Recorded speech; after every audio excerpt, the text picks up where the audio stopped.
A Facebook executive's memo that claimed the ugly truth was that anything it did to grow was justified has been made public, embarrassing the company. The 2016 post said that this applied even if it meant people might die as a result of bullying or terrorism. Both the author and the company's chief executive, Mark Zuckerberg, have denied they actually believe the sentiment. But it risks overshadowing the firm's efforts to tackle an earlier scandal.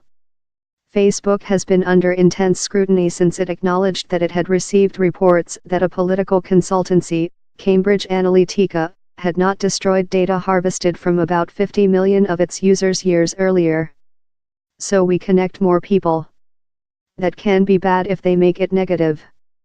Maybe it costs a life by exposing someone to bullies. Maybe someone dies in a terrorist attack coordinated on our tools. And still we connect people.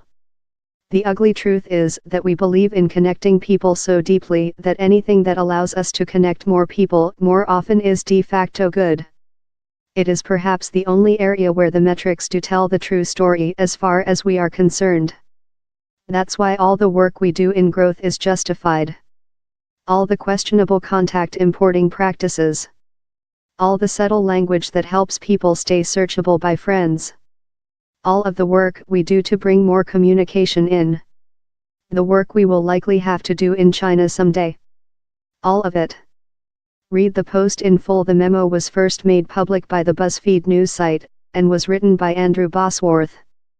Mr. Bosworth, who co-invented Facebook's news feed, has held high-level posts at the social network since 2006, and is currently in charge of its virtual reality efforts. Having a debate around hard topics like these is a critical part of our process, and to do that effectively we have to be able to consider even bad ideas, he added. Mark Zuckerberg has issued his own statement. Buzz is a talented leader who says many provocative things, it said. This was one that most people at Facebook, including myself, disagreed with strongly. We've never believed the ends justify the means. A follow-up report by The Verge revealed that dozens of Facebook's employees have subsequently used its internal chat tools to discuss concerns that such material had been leaked to the media. What immediately struck me about this leaked memo was the line about all the questionable contact importing practices. When I downloaded my Facebook data recently, it was the presence of thousands of my phone contacts that startled me. But the company's attitude seemed to be that this was normal and it was up to users to switch off the function if they didn't like it. What we now know is that in 2016 a very senior executive thought this kind of data gathering was questionable.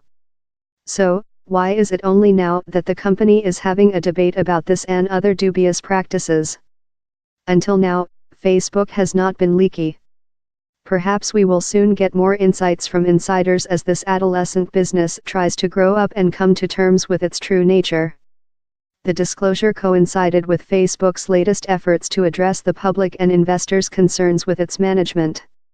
Its shares are trading about 14% lower than they were before the Cambridge Analytica scandal began, and several high-profile figures have advocated deleting Facebook accounts. The company hosted a press conference on Thursday, at which it said it had, in previous days it had also announced a revamp of its privacy settings, and said it would restrict the amount of data exchanged with businesses that collect information on behalf of advertisers. The latest controversy is likely, however, to provide added ammunition for critics. CNN reported earlier this week that Mr. Zuckerberg had decided to testify before Congress within a matter of weeks after refusing a request to do so before UK MPs. However, the Newsbay has been unable to independently verify this claim.